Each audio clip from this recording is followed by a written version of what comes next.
Vivek travel ബ്ലോഗിന്റെ പുതിയൊരു വീഡിയോയിലേക്ക് എല്ലാവർക്കും സ്വാഗതം. ഇന്നത്തെ നമ്മുടെ സ്പെഷ്യൽ എന്ന് പറയുന്നത് സ്പെഷ്യൽ ഡിഷ് ഇന്ന് നമുക്ക് ബീഫാണ്. ബീഫ് നമ്മുടെ തൊട്ടടുത്ത് തന്നെ ഒരു ബീഫ് കടയുണ്ട്. അപ്പൊ നമ്മൾ അവിടുന്ന് ബീഫ് വാങ്ങിച്ചിട്ടുണ്ട്. അപ്പൊ നമുക്ക് ഇന്ന് ബീഫ് റോസ്റ്റ് അല്ല, ഫ്രൈ ആണ്. ബീഫ് ഫ്രൈ ആണ് നമ്മൾ ഉണ്ടാക്കാൻ പോകുന്നത്. അതിലേക്ക് നമ്മൾ ഈ ബീഫ് നന്നായിട്ട് കഴുകി വൃത്തിയാക്കി എടുത്തിട്ടുണ്ട്. ഇതൊരു 3-4 പ്രാവശ്യം കഴുകിയപ്പോഴാണ് ഇതിലെ ചോരമയം മാറിയത്. അത് നന്നായിട്ട് പിഴിഞ്ഞു കളയണം. എന്നിട്ട് നമ്മൾ കുക്കറിലേക്ക് ഇട്ട് മഞ്ഞപ്പൊടിയും ഉപ്പും ചേർത്ത് ആദ്യം ഒരു 2 വിസിൽ കേൾക്കുന്നവരെ വേവിക്കണം.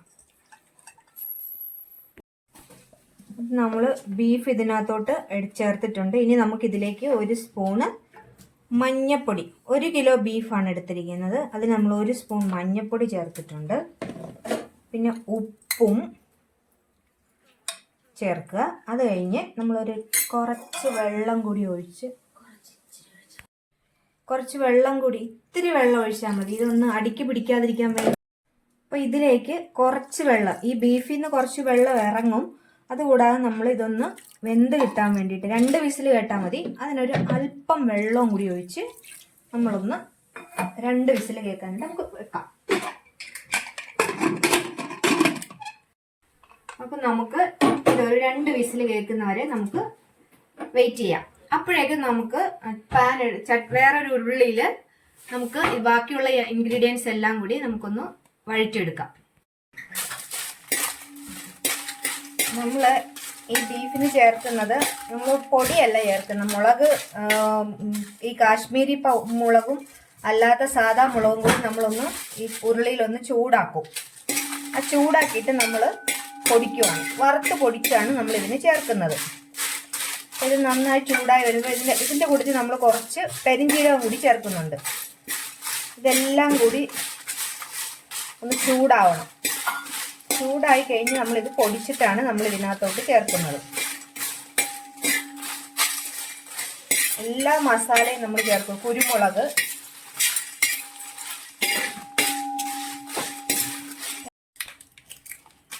ഇതിലേക്ക് നമ്മൾ കറുവപ്പട്ട ചേർത്തിട്ടുണ്ട്. അപ്പം നമ്മൾ ആദ്യം മുളകിട്ട് ചൂടാക്കി, അത് കഴിഞ്ഞിട്ട് നമ്മൾ പെരിഞ്ജീരകം ഇട്ടിട്ടുണ്ട്. അതുപോലെ തന്നെ കുരുമുളക് ഇട്ടു, കറുവപ്പട്ട ഇട്ടു, ഗ്രാമ്പു, ഏലക്കായും കൂടി ഇടും. അതെല്ലാം കൂടി നമ്മൾ ചൂടാക്കി എടുക്കുവാണേ. ഇത് നമ്മൾ പൊടിച്ചെടുക്കണം.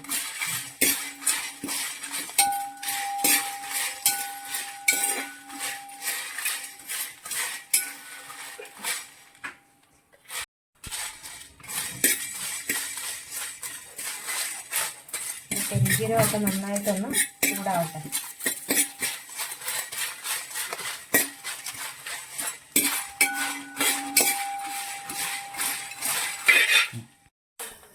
ഈ വറുത്ത ഇത് നമുക്കിനി ഒരു പാത്രത്തിലേക്ക് ഒരു മിക്സിയിലിട്ട് പൊടിച്ചെടുക്കാം.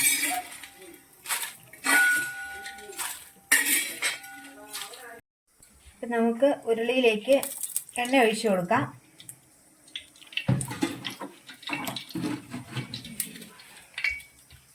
അത് കഴിഞ്ഞ് നമ്മൾ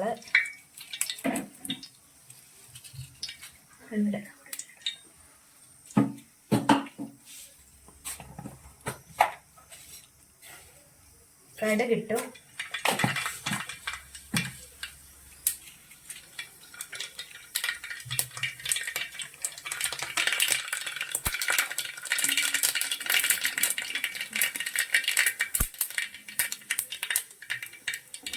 നമ്മൾ ഇതിലേക്ക് വേണ്ടിയിട്ട് എടുത്തേക്കുന്നത് നമ്മൾ ഒരു 15 വലിയ ഉള്ളി, ചെറിയ ഉള്ളിയാണ്, 15ഓളം ഉള്ളി പൊളിച്ച് അരിഞ്ഞെടുത്തതാണ്. ഒരു 12 പച്ചമുളക്, അതുപോലെ തന്നെ 2 ഉണ്ടയായിട്ടുള്ള 2 വലിയ വെളുത്തുള്ളി, ഒരു 2 കഷ്ണം ഇഞ്ചി, പിന്നെ നമ്മൾ ഒരു മുറി തേങ്ങാക്കൊത്ത് വെച്ചിട്ടുണ്ട്. അപ്പോൾ ഈ തേങ്ങാക്കൊത്താണ് നമ്മൾ ആദ്യം ഇടുന്നത്. തേങ്ങാക്കൊത്ത് നന്നായിട്ടൊന്ന് വഴണ്ട ഒരു ഗോൾഡൻ ബ്രൗൺ കളർ ആവുമ്പോഴാണ് നമ്മൾ ബാക്കിയുള്ള സാധനങ്ങളെല്ലാം ചേർക്കുന്നത്.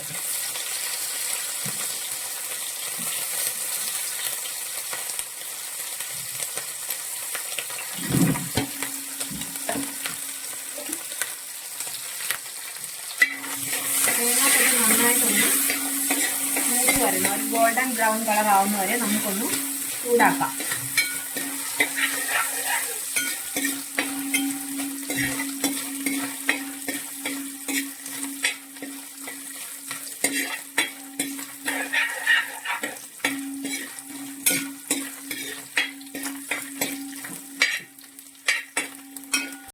തേങ്ങാക്കൊത്ത് മൂത്ത് വരുന്നുണ്ട്. അപ്പം നമുക്ക് അതിലേക്ക് നമ്മൾ എടുത്ത് വെച്ച് ഉണക്കമുളകും കൂടി അത് ഇട്ട് കൊടുക്കാം.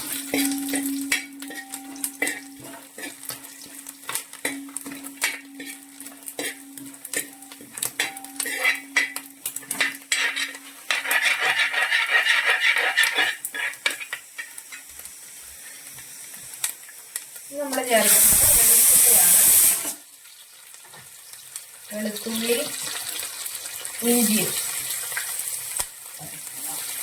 നന്നായിട്ട് മൂപ്പിക്കാം.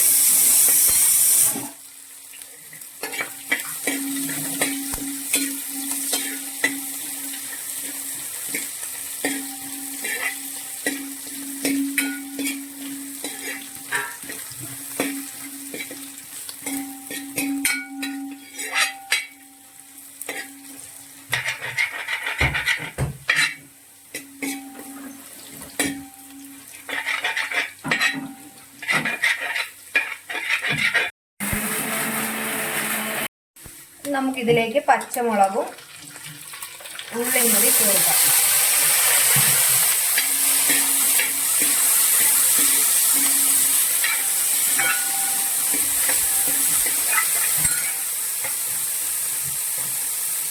കറിവേപ്പില എടുത്ത് വെച്ചിരിക്കുന്ന കൂടി ഇടാവേ.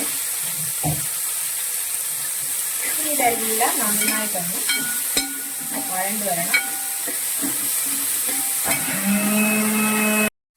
നമ്മളിതിലേക്ക് കുറച്ച് ഉപ്പും കൂടി ഇട്ട് വേവിക്കണം. ബീഫിൽ ഉപ്പ് ഇട്ടിട്ടുണ്ട്, അപ്പം നമ്മൾ കുറച്ച് ഉപ്പിട്ടാൽ മതി. നന്നായിട്ട് കുറച്ച് നേരം നമ്മളൊന്ന് അടച്ച് വെക്കാം.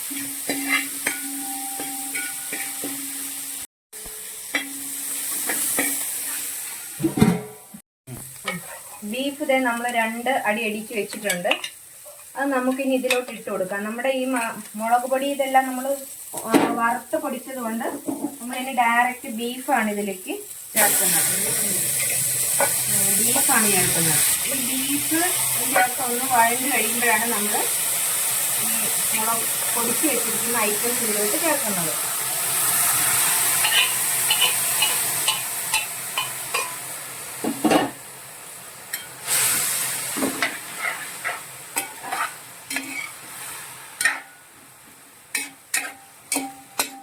രണ്ടടി അടിക്കാവുള്ളൂ, അല്ലെങ്കിൽ നമുക്ക് ഈ മസാല നമ്മൾ ചേർത്ത് കഴിഞ്ഞ് ഈ മസാലയും ഈ ബീഫും കൂടി ഒന്ന് മസാല ഈ ബീഫിൽ പിടിക്കണമെങ്കിൽ കുറച്ച് നേരം നമ്മൾ അടച്ചു വെച്ച് വേവിക്കണം. ഇത് അതിന് വേണ്ടിയിട്ട് നമ്മൾ 2 അടി അടിക്കുള്ളൂ. കൂടുതൽ വെന്ത് പോയാൽ പിന്നെ ഈ വീണ്ടും വേവിക്കുമ്പം ബീഫ് ഉടഞ്ഞു പോവും.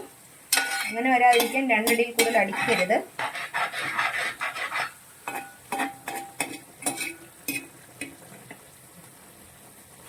കുറച്ച് മഞ്ഞൾപ്പൊടി ചേർത്ത് കൊടുക്കാം. അതിനകത്ത് ബീഫ് റോസ്റ്റ് ചെയ്ത വേവിച്ചപ്പോൾ നമ്മൾ മഞ്ഞൾപ്പൊടി ചേർത്തെങ്കിൽ നമുക്ക് കുറച്ച് മഞ്ഞൾപ്പൊടിയും കൂടി ചേർത്ത് കൊടുക്കാം. അപ്പോൾ ഇതിലേക്ക് നമ്മൾ പൊടിച്ച് വെച്ചിരിക്കുന്ന ഇപ്പോഴത്തെ കാലത്താണ് പൊടികളെല്ലാം ചേർക്കുന്നത്. പണ്ട് നമുക്ക് ഈ പൊടികളൊന്നും ഇല്ലായിരുന്നപ്പോൾ പഴയ കാലത്ത് ചെയ്തിരുന്ന പോലെയാണ് ഇപ്പോൾ ചെയ്ത് കാണിക്കുന്നത്. ഈ പൊടിയെല്ലാം നമ്മൾ മുളകാണേലും പെരുംജീരകം, കുരുമുളകും, ഏലക്കായും നമ്മുടെ മസാല ഐറ്റംസ് എല്ലാം കൂടി പൊടിച്ചെടുത്തതാണ്. ഇതാണ് നമ്മൾ ഇതിലേക്ക് ചേർക്കുന്നത്. ഈ പൊടി ഇതിലേക്ക് ചേർക്കുകയാണ്. ഇതിനി ഈ പൊടി നന്നായിട്ട് നമ്മുടെ ബീഫുമായിട്ട് യോജിക്കണം.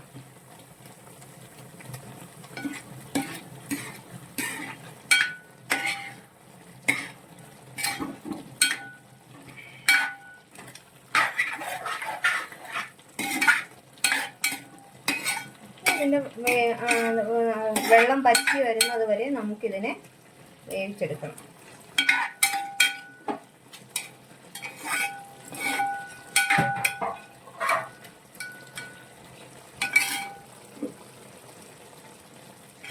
ചെറിയ തീയിൽ നമുക്ക് ഒന്ന് അടച്ചു വെച്ച് ഈ മസാലയെല്ലാം ഇതിൽ പിടിക്കുന്നവരെ നമുക്കൊന്ന് ചെറിയ തീയിൽ നമുക്കൊന്ന് വേവിക്കാം. ബീഫ് കുറച്ചും കൂടി പറ്റണം. നല്ല ഇതേ രീതിയിൽ വേണമെങ്കിൽ എടുക്കുന്നവരുണ്ട്. പക്ഷെ നമ്മളിവിടെ ഫുള്ള് ഡ്രൈ ആയിട്ടാണ് എടുക്കുന്നത്. ഇതേ രീതിയിൽ എടുത്തു കഴിഞ്ഞാൽ പൊറോട്ടയ്ക്കൊക്കെ തിന്നാനായിട്ട് നല്ലതാണ്. പൊറോട്ടയ്ക്കോ അപ്പത്തിനോ ഒക്കെ ഇച്ചിരി ചാറോടുകൂടി എടുക്കണം. ഇവിടെ നമ്മൾ ഫുള്ള് വറ്റിച്ചാണ് എടുക്കുന്നത്, ഡ്രൈ ആയിട്ടാണ് എടുക്കുന്നത്.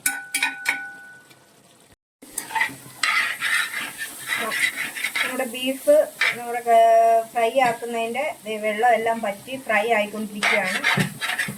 ഈ പാകത്തിന് വേണ്ടവർക്ക് ഈ പാകത്തിന് എടുക്കാം. ഇത് ഒന്നും കൂടി നല്ല ഡീപ്പ് ഫ്രൈ ആക്കേണ്ടവർക്ക് ഡീപ്പ് ഫ്രൈ ആക്കി എടുക്കാം. ഞങ്ങൾ ഡീപ്പ് ഫ്രൈ ആക്കിയാണ് എടുക്കുന്നത്. ഇനി കുറച്ചും കൂടി നല്ല, ഇനിയിപ്പോൾ വേണമെങ്കിൽ തീ ഇച്ചിരി കൂട്ടി വെച്ച് വേവിക്കാം. കാരണം ഇത് വെന്ത് പോകരുത്.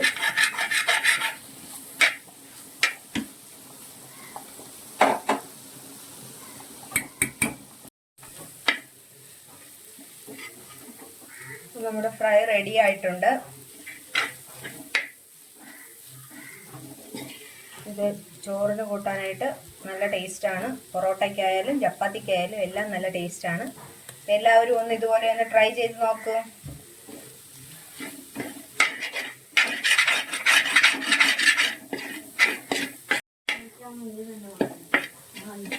അപ്പം ഞങ്ങളുടെ വീഡിയോ ഇഷ്ടമായെങ്കിൽ ലൈക്ക് ചെയ്യണം, ഷെയർ ചെയ്യണം, എല്ലാവരും സപ്പോർട്ട് ചെയ്യണം, സബ്സ്ക്രൈബ് ചെയ്യണം. എല്ലാവരും ഒന്ന് ചെയ്തു നോക്കുക. വ്യത്യസ്തമായ രുചികളുമായി വീണ്ടും കാണും വരെ ടാറ്റാ.